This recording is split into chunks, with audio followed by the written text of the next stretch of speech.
Bonjour tout le monde, j'espère que vous allez bien. On se retrouve dans une nouvelle vidéo. Aujourd'hui, on est lundi. C'est le premier jour de notre road trip dans le Tohoku. En ce moment, c'est la Golden Week au Japon, donc la grande période de vacances pour les Japonais. Il y a pas mal de jours fériés qui se succèdent. Du coup, on en a profité. On a loué une voiture.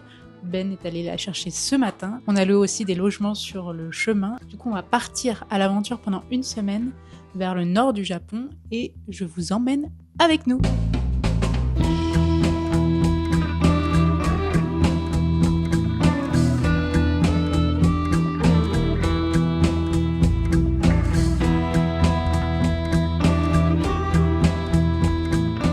On a fait 2 heures de route et là on vient de s'arrêter dans la ville de Oya, dans la préfecture de Tochigi.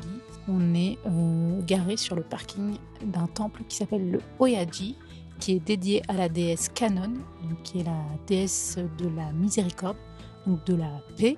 L'entrée du temple c'est 500 yens et j'ai été demander à la petite dame à l'entrée si on pouvait rentrer avec le chien, si on la gardait dans son sac de transport, et elle m'a dit pas de problème.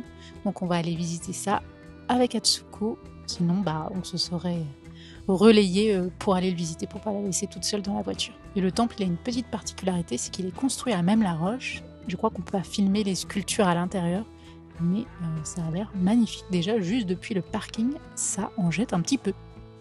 Je vous montre. Je sais pas si on se rend bien compte, mais ça a une bonne tête. Allez, on y va.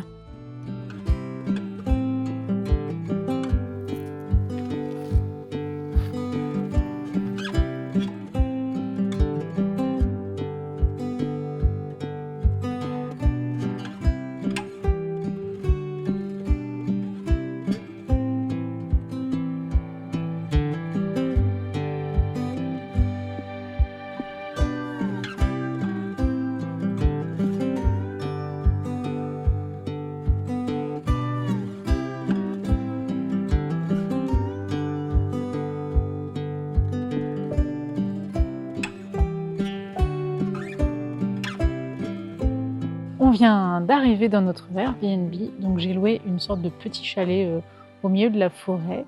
Ils acceptaient les animaux, donc on va visiter ça.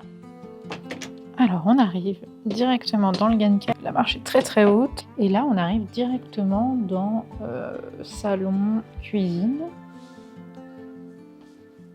Ça ira bien, là on reste que 2-3 jours, donc ça suffira amplement. On a vu sur la petite terrasse. Ensuite, première chambre. Donc normalement, ce Airbnb, il est pour 8 personnes. Donc il y a 2 chambres avec des tatamis.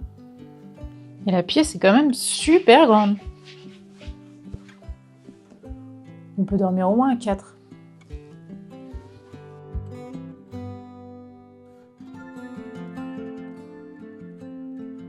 C'est pas mal. Allez, on continue. Par là, il y a la deuxième chambre. Qui là, c'est un plus en mode petit lit individuel avec des futons dessus.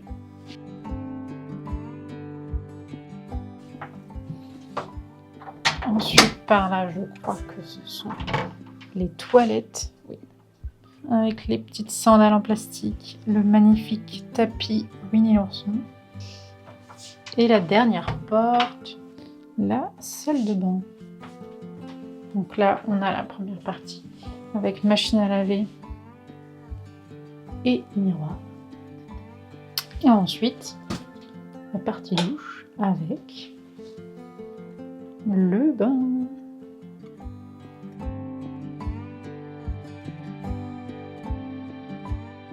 C'est quand même vachement grand pour nous 2,5, donc ça va suffire pour ces 3 prochains jours. Bon, on a choisi le restaurant le plus chelou du village.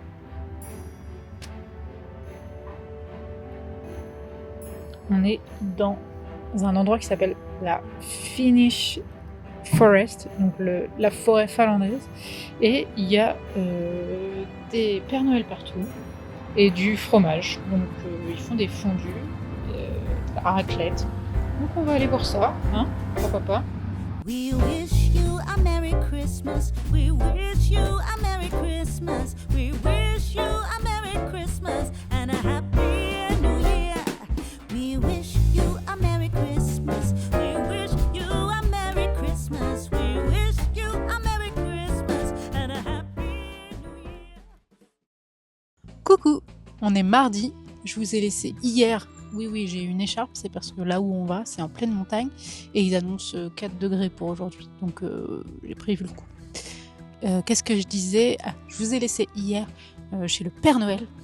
On est tombé sur ce restaurant improbable sur Google, qui était en fait un espèce de village finlandais avec des milliers de têtes de Père Noël partout. Et en bon businessman, ce Père Noël faisait à la fois de la fondue et vendait des poêles à bois. Bon, complètement improbable, mais ma foi, c'était pas trop mal, franchement. Bon, un petit peu cher, mais bon, est-ce que la fondue, c'est pas toujours un peu cher comme plat? Mais ça nous a bien rempli l'estomac, donc c'était parfait. Donc aujourd'hui, on a une petite heure et demie de route jusqu'à notre destination. On va au village de Uchijuku, qui est un village un peu traditionnel avec des maisons en toit de chaume qui ont été réhabilitées et dedans, dans chaque petite maison, il y a des artisans qui font plusieurs choses. Donc on va aller voir ça. Et ce sera le petit programme d'aujourd'hui parce qu'il y a quand même un peu de route. Donc le temps d'y aller, de faire le tour et de revenir. La journée sera déjà bien entamée. Donc on va faire ça. C'est parti!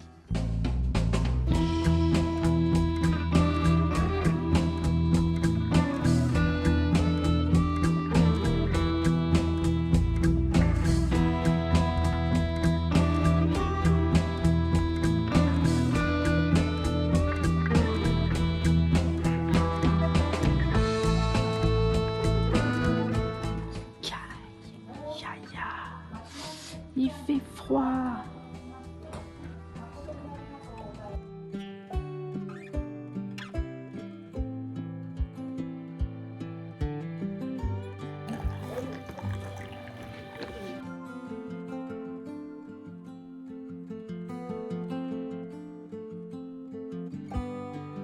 Avec ça.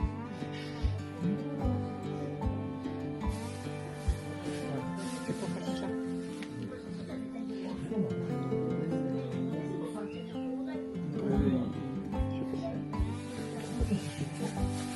Très étrange.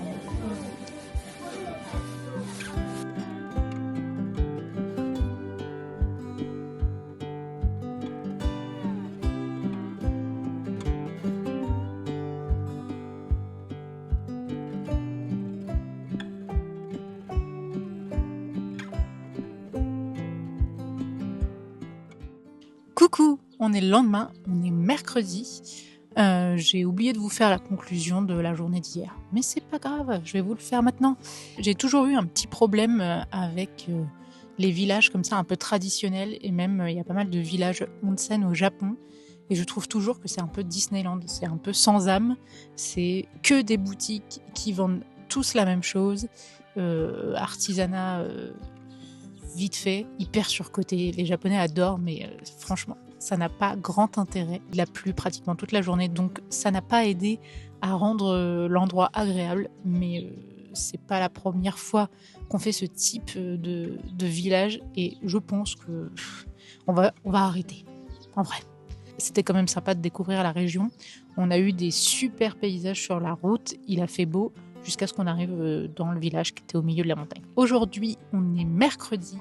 On a encore une petite heure et demie de route. On va à Aizu Wakamatsu, qui est une ancienne ville féodale. Il y a encore des maisons de samouraïs un peu partout dans la ville. Donc on va aller visiter ça. Et il y a un petit jardin aussi.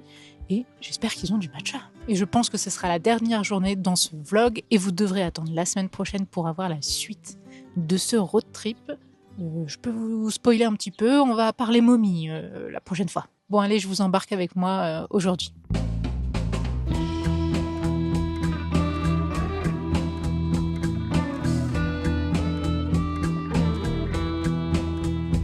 J'espère que vous m'entendez avec le vent. Je vous fais un petit point histoire avant qu'on aille visiter le château derrière moi.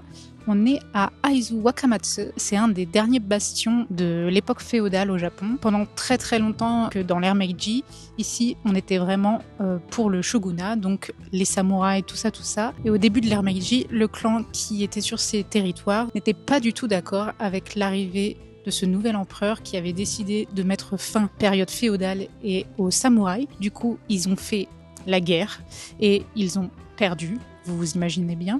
Quand en 1860, le château derrière moi a été complètement démoli, après la guerre, il y avait beaucoup trop de dégâts, donc il n'a pas tenu le choc. Après la Seconde Guerre mondiale, donc vers 1965, donc à peu près 100 ans après, de reconstruire le château et d'en faire un musée. Donc à l'intérieur, il y a un musée qui retrace toute l'histoire des clans. Et juste à côté, il y a une maison de thé, donc on va y aller juste après pour se faire une petite pause matcha, évidemment.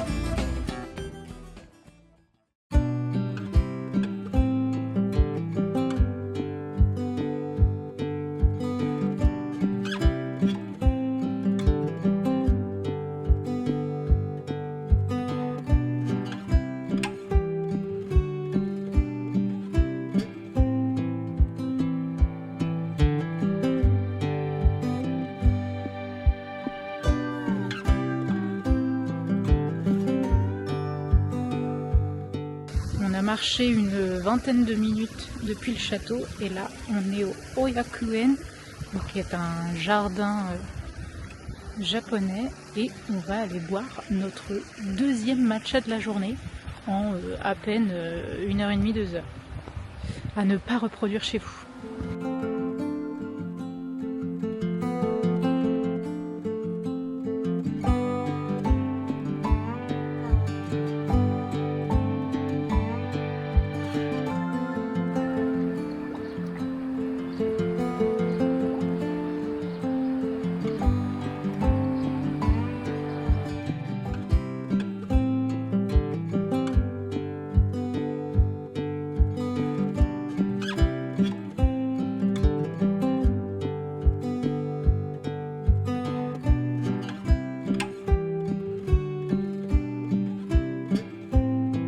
On est arrivé à Sasaedo. C'est une pagode avec une architecture un peu particulière. Je ne sais pas si vous voyez. Elle est construite en hélice, c'est-à-dire qu'on rentre par un côté, on fait le tour et ensuite on ressort par l'arrière. Donc on va aller visiter ça avant que ça ferme parce qu'il est déjà plus de 17h et c'est la fin de journée pour tout le monde.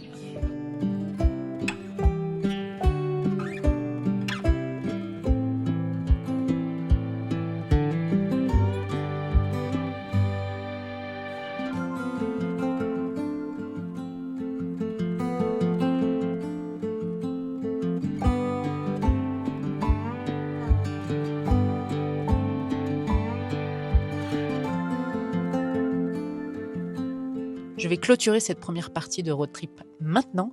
J'espère que la vidéo vous aura plu. N'hésitez pas à me laisser un petit commentaire ou à vous abonner à la chaîne si ce n'est pas déjà fait. Et moi, je vous fais des bisous et je vous dis à la semaine prochaine. Ciao!